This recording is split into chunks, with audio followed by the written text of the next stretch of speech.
Hello to everyone. Welcome and thank you for registering to this webinar organized by the ICLEI World Secretariat for potential applicants to the Transformative Actions Program, or the TAP. This will be about introducing and explaining the TAP. I'm Annabelle Roblin, Junior Officer at the World Secretariat. I'm working on project development regarding the TAP and COP21, where ICLEI and partners are organizing a TAP pavilion. I'll present this webinar today together with Atte Oksanen, who is Junior Officer on Advocacy and COP21, also at the World Secretariat. Atte, if you would like to say a few words to introduce yourself. Yes, hi everyone. Welcome to the webinar. Thank you, Annabelle. And so I'll be taking you through the application process a little bit later on in the webinar.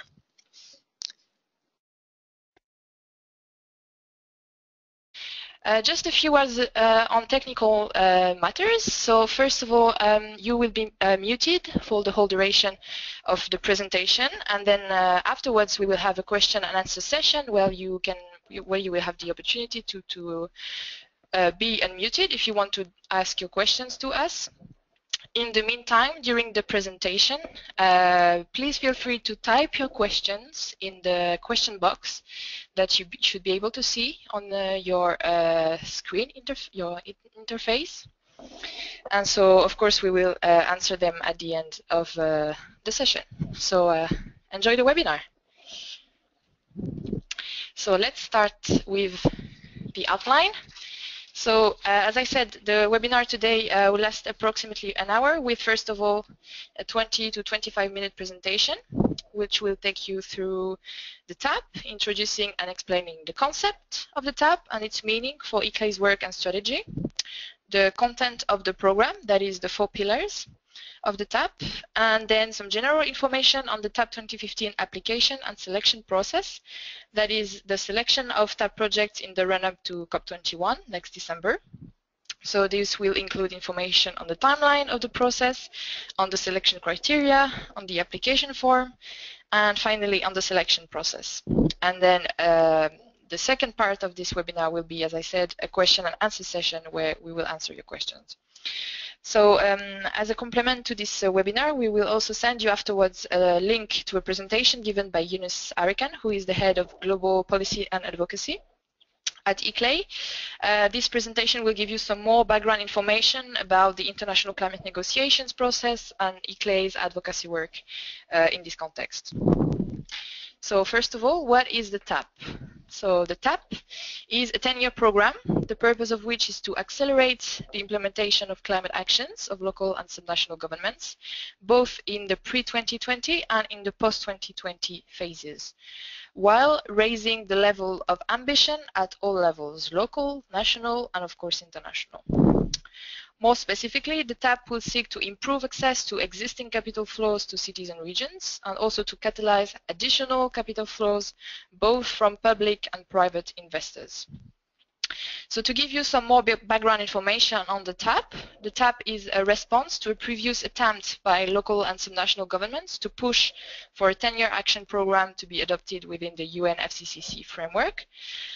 Such proposal was put forward in the framework of the Local Government Climate Roadmap in 2013. And so following up with this effort, now ICLEI and partners have launched the TAP outside of the UNFCCC process, while hoping, of course, that at some point in the future it will feed into the UN process. Now, coming back to the 2 missions of the TAP, which you can see on your screen. So the TAP has 2 separate but interrelated missions, that is a political mission and a more, you could say, climate mission.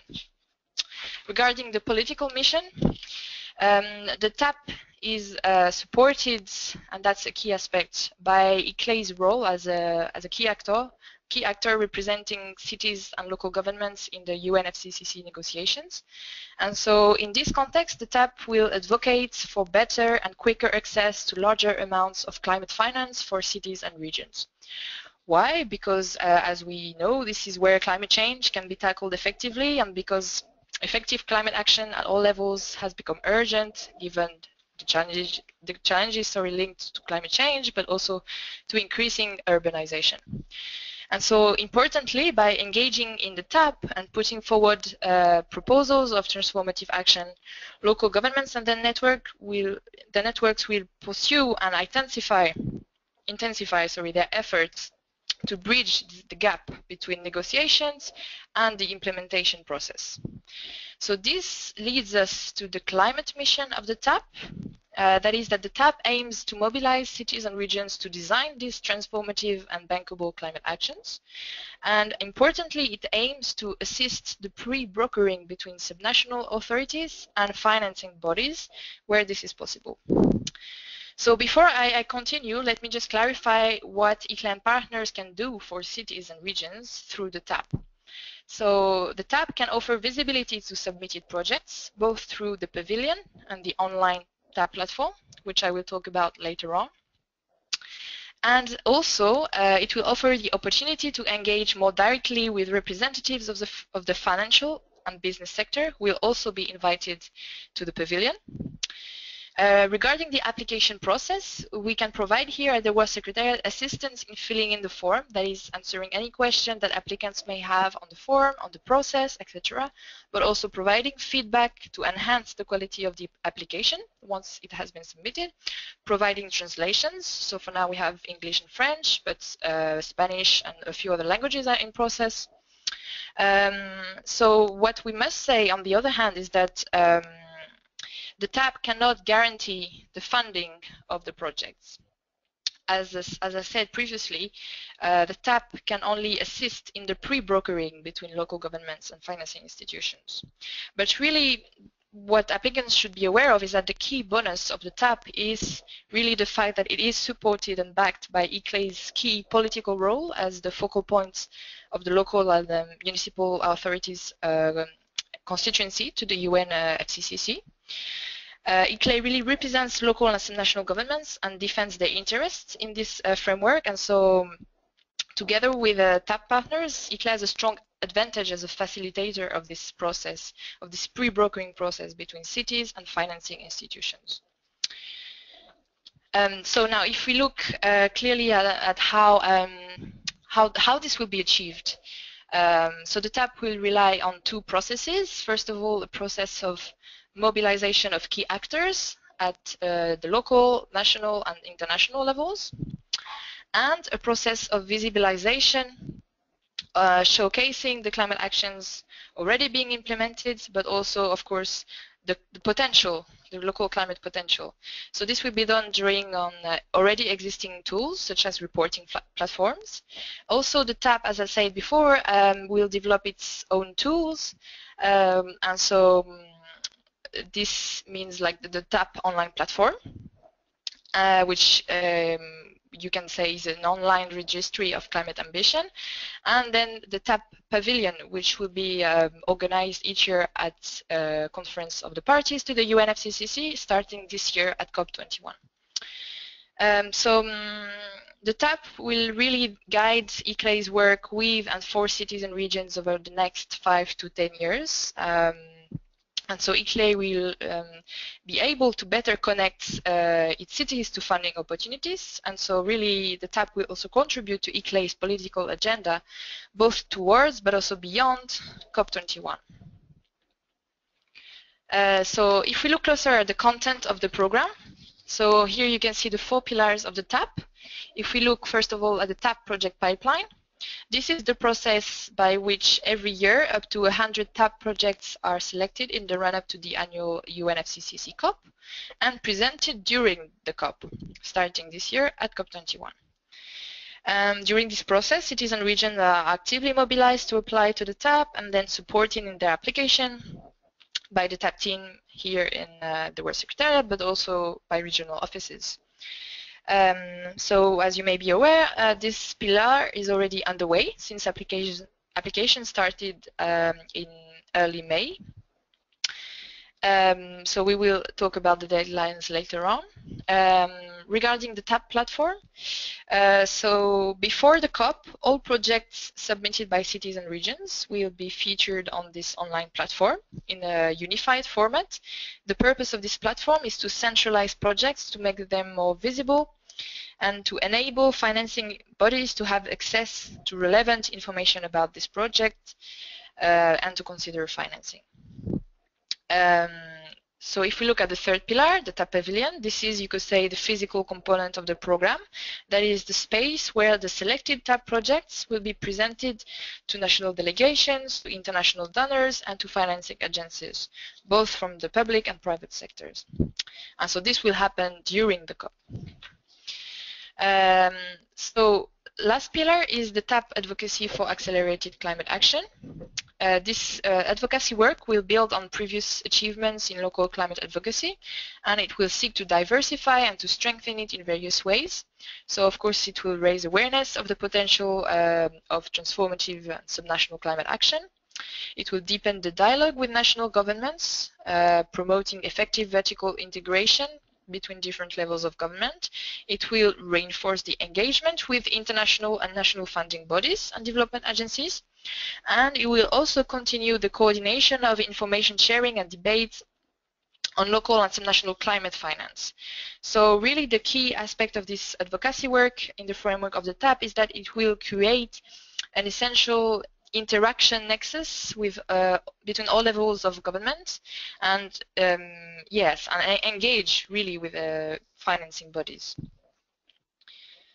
So now, if we take a closer look at the TAP 2015 application and selection process, so you can see on your screen the timeline of the TAP project pipeline leading to the TAP 2015 pavilion at the COP21 in December.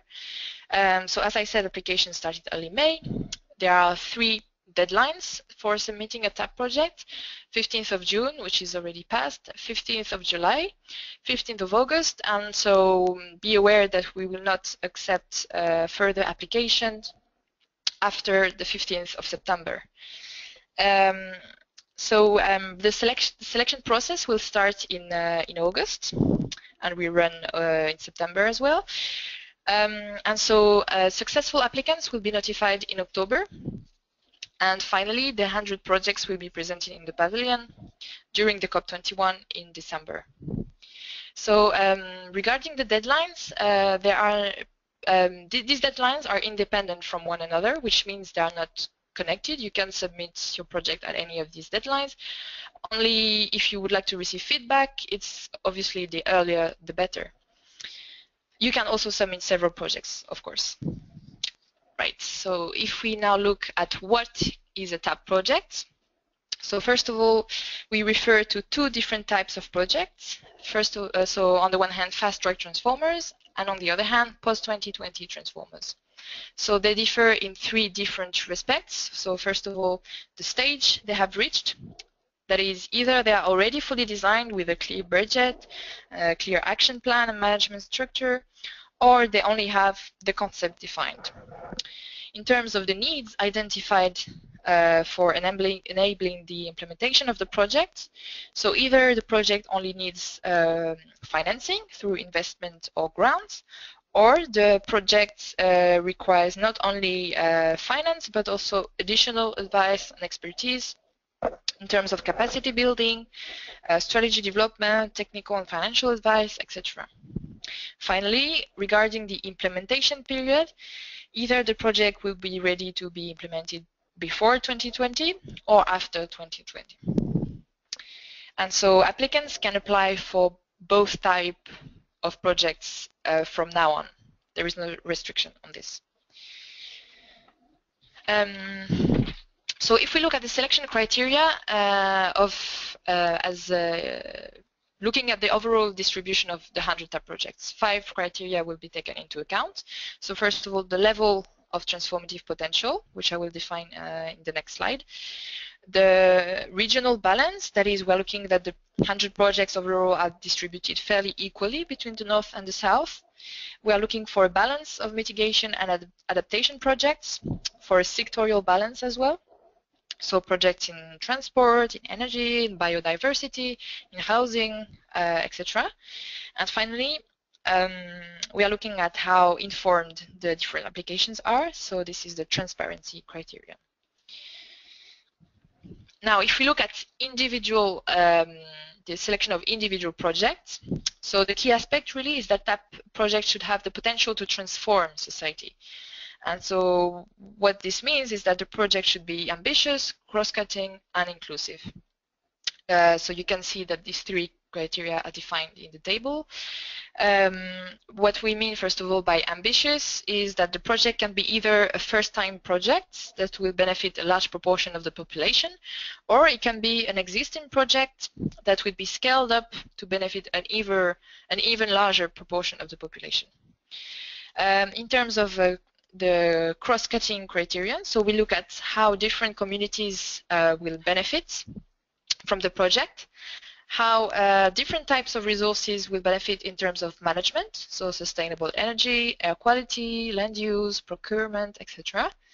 And finally, how the project contributes to other subnational, national, and global sustainability goals. In terms of inclusiveness, so we look at how and if the project encourages cross-departmental coordination for effective implementation of the project. How and if the citizens and local stakeholders are actively engaged, how the project fosters collaboration with other levels of government, and finally, how and if the private sector is actively engaged. So we will now turn to the TAP application form. So Atte will tell you more about the process. Thank you very much, Annabelle. So I will be showing you the application process, both online and offline. So local and subnational governments who wish to submit their project can do so either through the TAP offline form or through the online application process. But in any case, you will have to be connected to our website, tap-potential.org, and you would go to the apply page by clicking right here, and that would take you right here onto this page that says how to apply. So as I said, you can apply either through the online application form or through the offline application form. So the online application form you would access by clicking this button right here, would take you to this page, and you can simply register in order to complete the online form, or log in if you have already login information that enables you to do that. This is especially useful for those entities that are already reporting to the Carbon Climate Registry. If you have login details for the Carbon Climate Registry, you can simply use them to access the TAP application form online, and also all of the data that has been inserted into your into the Carbon Climate Registry by your local government will be pre-populated in your online TAP form. So this is very useful for those reporting to Carbon. It can be useful, of course, to other people as well. It's a useful tool. The offline form over here is also very simple. The idea here is that you would go through this two-step process.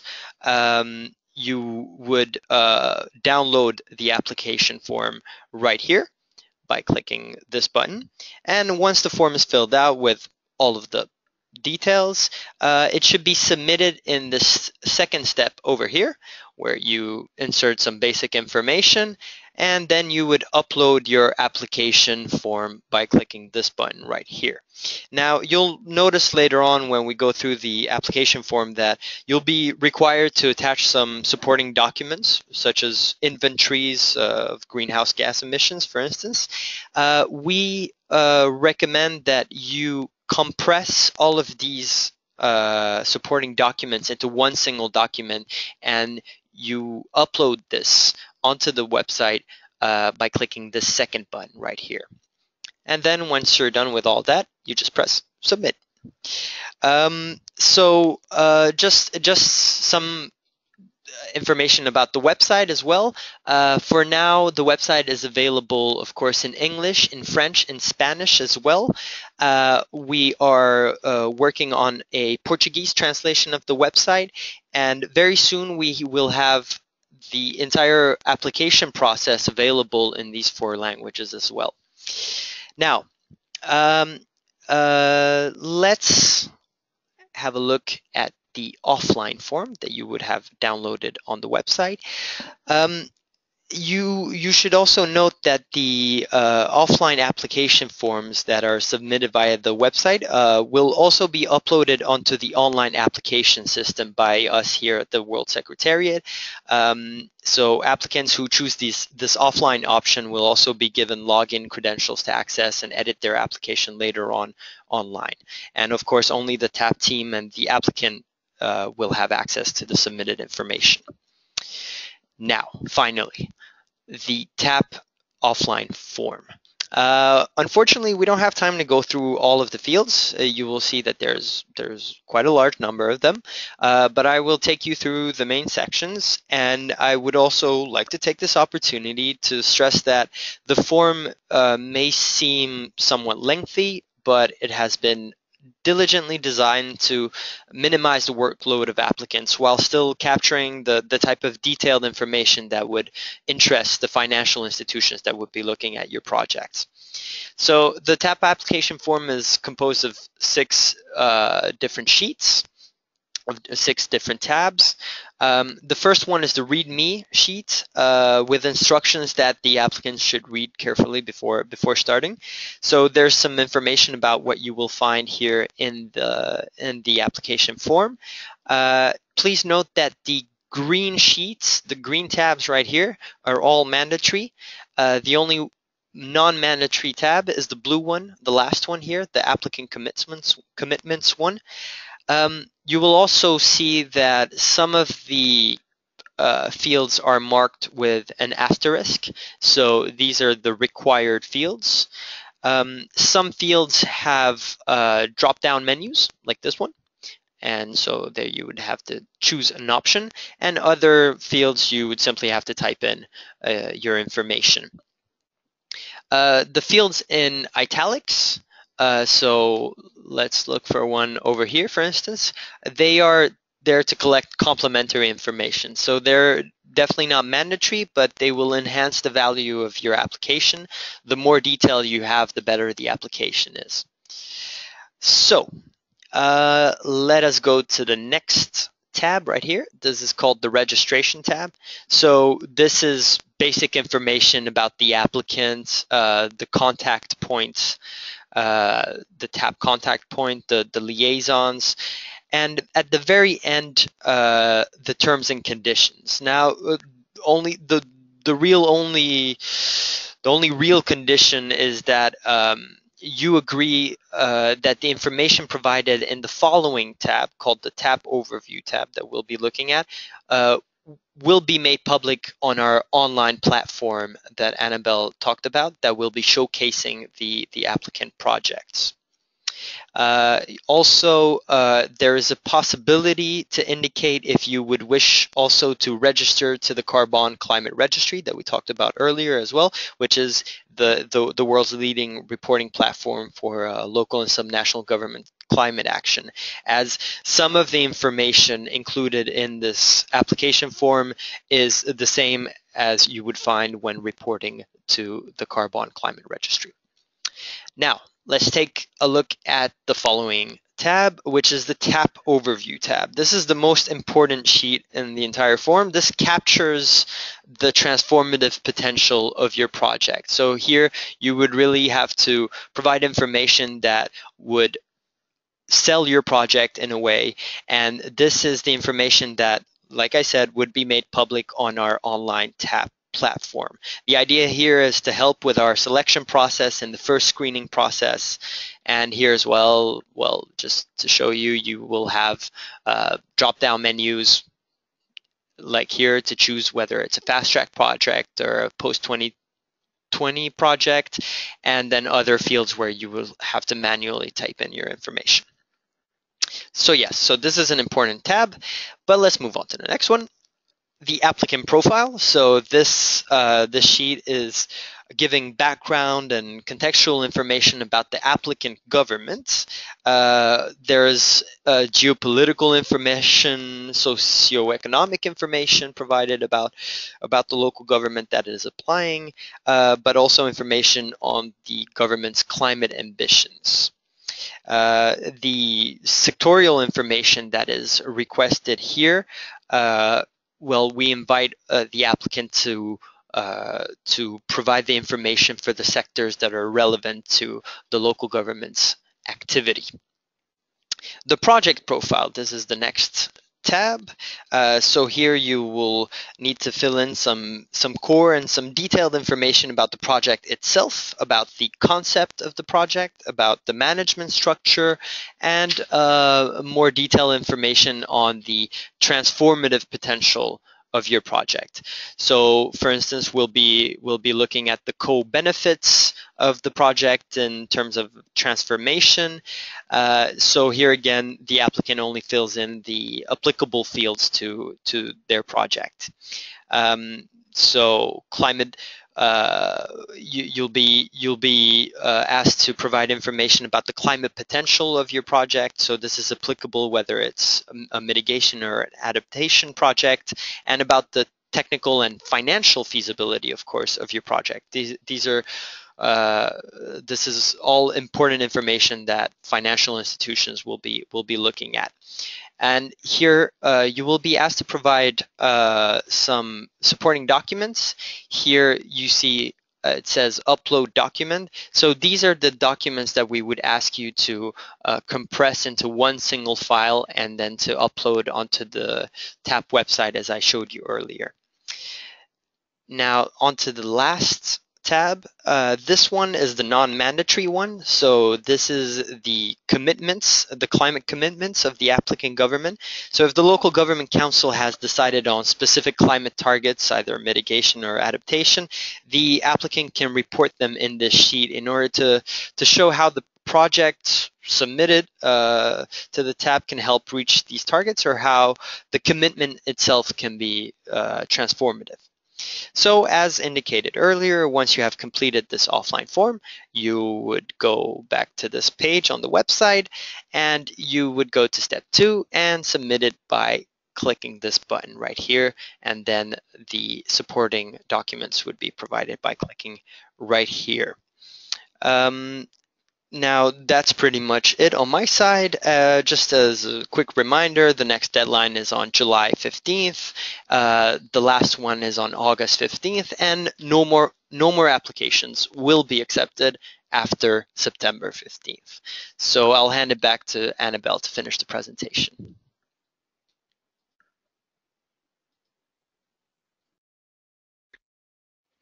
Thank you very much, Atte. So I will just say a few final words on the selection process.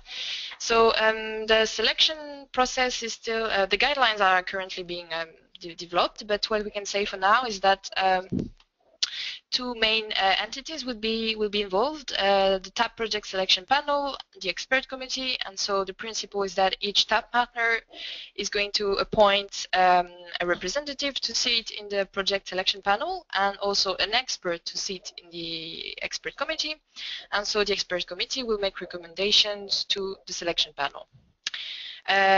So by TAP partner, I mean local government organizations, financing institutions, civil society, NGOs, etc. And so finally, what we can say is that the process will not be based on a strict voting system whereby a majority would win per se, but rather we are looking for a consensus-seeking approach that is general agreement on what a good TAP project will be. So that's it for today. Thank you for your attention. So we will now turn to our question and answer session. So if you have questions, feel free to ask them to us. So you can either type your questions in the question box or raise your hand.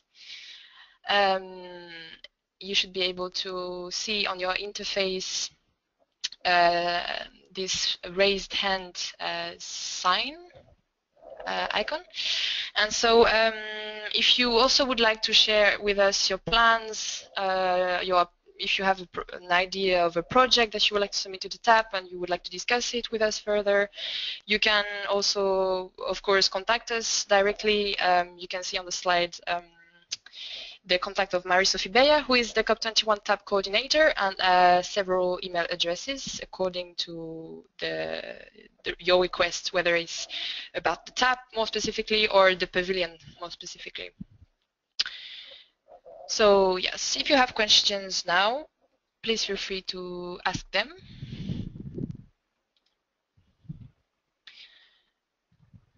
So we do not seem to have any questions for now.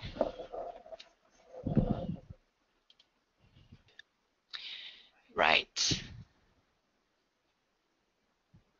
Okay. Yes, hello. So I mean, if you have any kind of questions, you can just raise your hand and we will unmute you, so that will enable you to ask your question.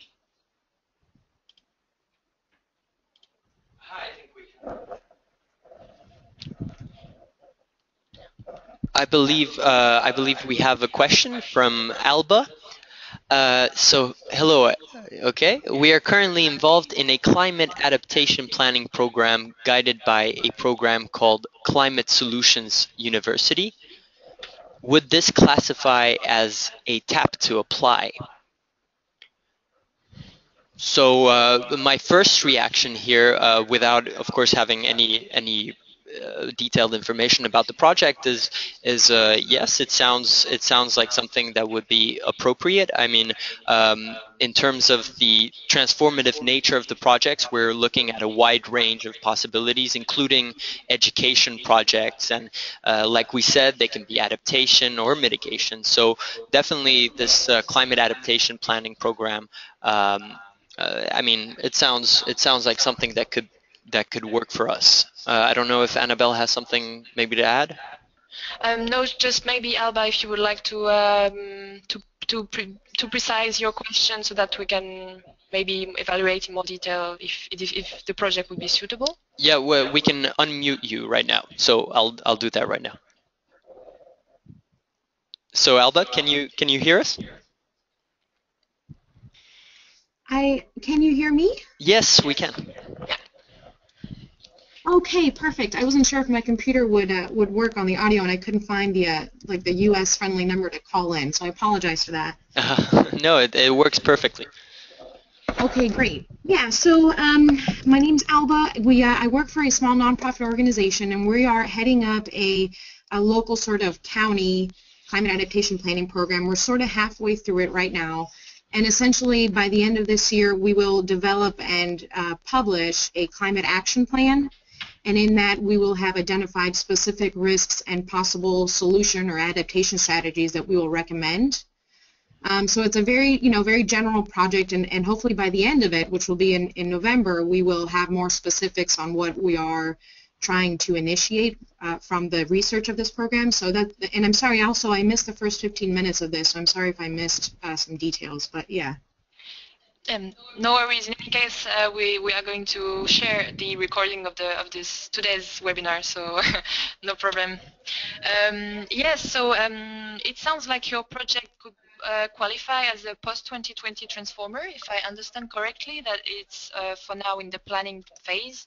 So yeah, it sounds very, very interesting. So yeah, it would qualify. And so you're working with local governments on this project, right? This is we are, yes. Yeah. Yeah, we're working with the county, with the city, some other NGOs, and we even have involvement from like the state climatologist in North Carolina. And so to your point, Annabelle, about being the 2024 transformer, if we were to kind of piggyback with some of these other organizations and stakeholders on solutions that they've already initiated or that they're in the process of initiating, would that then change whether we were the fast track versus the 2024 transformer? Well, I think really the fast track transformers are projects which are very advanced in terms of feasibility studies, management structure. So even if you have identified some more concrete aspects of your project, I still believe that it would remain in the post-2020 category. But however, if you are going to apply it this year, let's say, for a post-2020 transformer, and that next year, let's say, your project has evolved and can be, could be classified as a fast track transformer, then you can apply again, because this will be a yearly process, and you can submit it as a fast track transformer. Okay. You see what I mean? So you have this opportunity also for next year. So. But my first impression would be that it would be more of a post-2020 transformer. Also, I would like to make a point, and this I think would also answer Raquel's question about the fact that the TAP project must be, as in the main applying entity must be a local government, so a city or a region. That is. Local government should be identified as the applying entity, which of course does not prevent partnership with universities, with NGOs. So on the contrary, the inclusiveness is a criteria for a TAP project. So yes, I wanted to make this point clear that the project can be developed with partners entities, but that the main applying entity should be a local government. Okay, so if you would like further clarifications, I'm happy to provide them either now or in an email.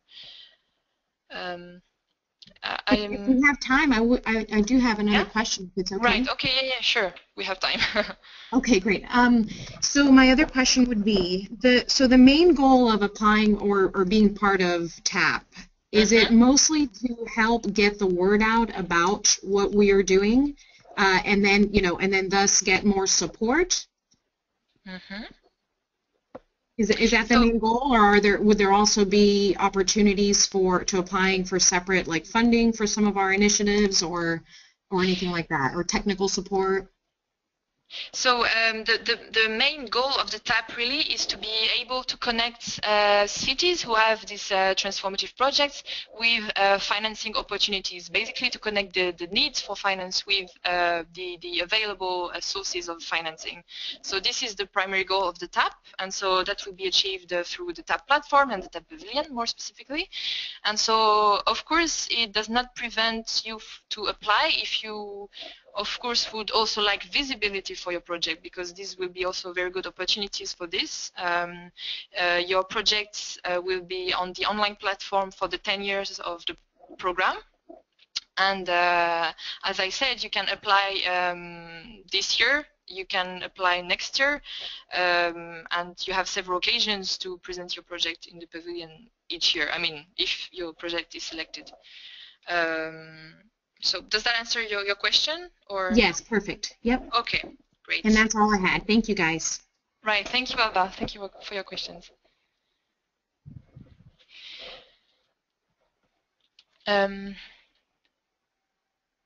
So another question from Raquel is, what is the method for connecting the projects to finance? So about these two main tools, that is the TAP Online platform and the TAP Pavilion.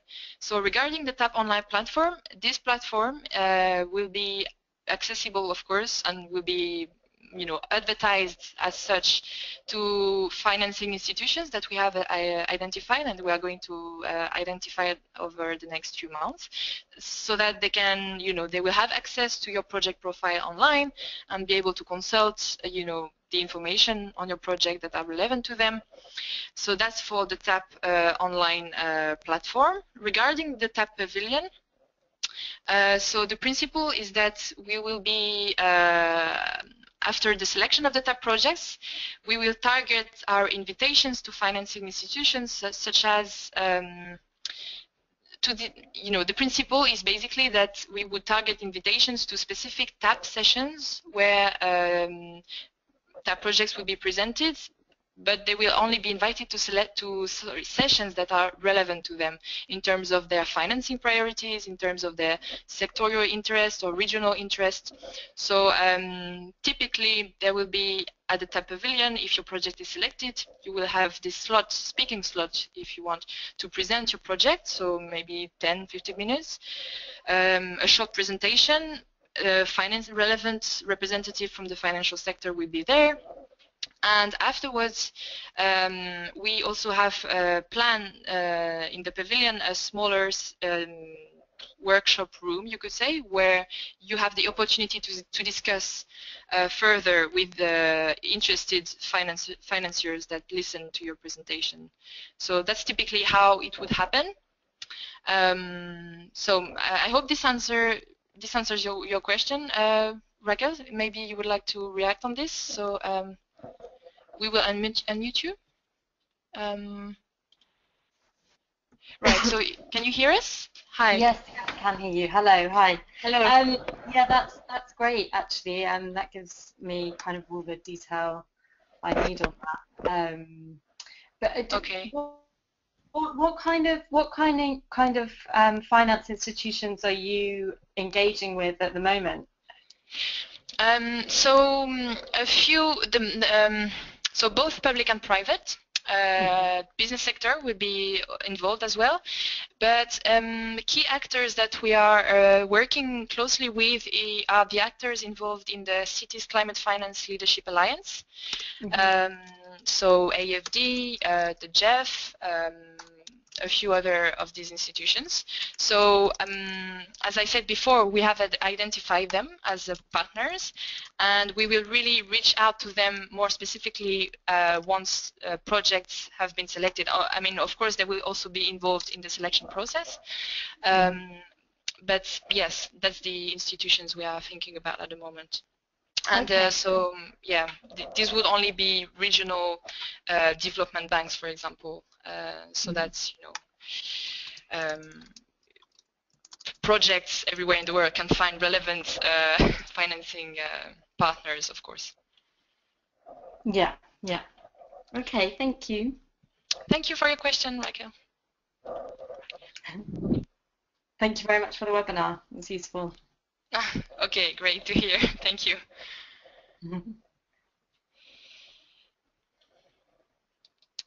Right. So we do not seem to have any further question. In any case, this was a rather general session. So as I said before, if you have any further questions after this session, feel free to contact us. We'll be there to address your questions. Right.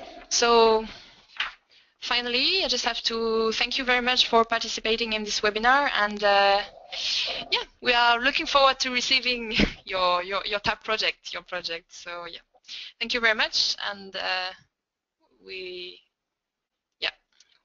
keep in touch if you have any questions.